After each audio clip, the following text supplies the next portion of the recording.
श्री राम के अलावा इन चार से भी हार गया था रावण।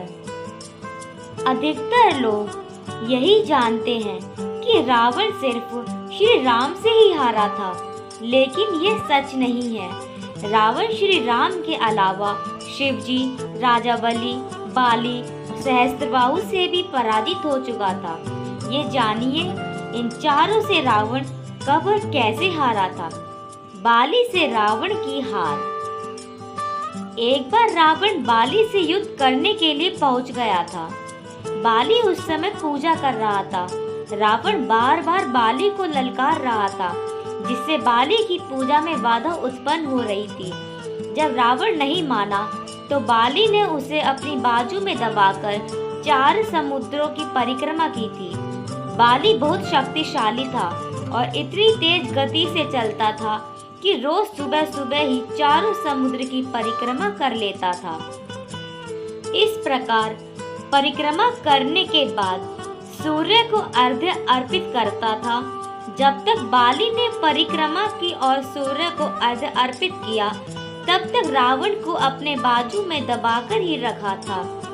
रावण ने बहुत प्रयास किया, लेकिन वह बाली की गिरफ्त से आजाद नहीं हो पाया। पूजा के बाद बाली ने रावण को छोड़ दिया था। सहस्त्रबाहु अर्जुन से रावण की हार।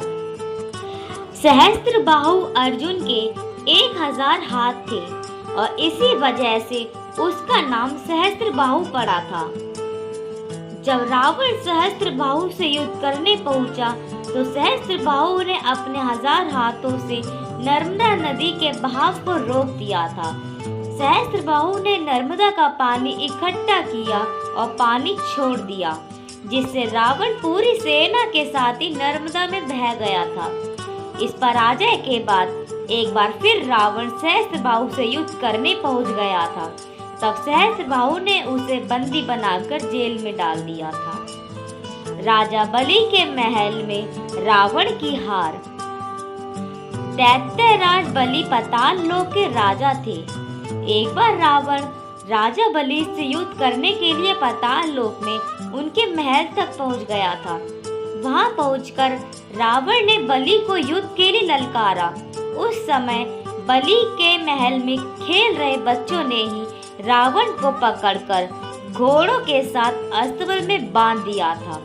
इस प्रकार राजा बलि के महल में रावण की हार हुई। शिवजी से रावण की हार।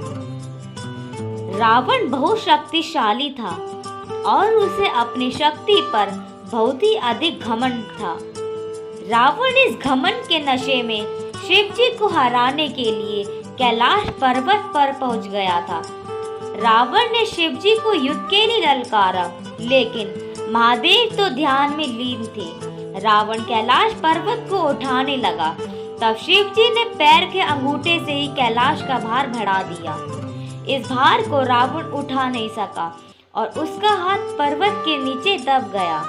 बहुत प्रयत्न के बाद भी रावण अपना हाथ वहां से नहीं निकाल सका। तब रावण ने शिवजी को प्रसन्न करने के लिए उसी समय शिव तांडव स्तोत्र रच दिया। शिवजी इस स्तोत्र से बहुत प्रसन्न हो गए और उससे रावण को मुक्त कर दिया।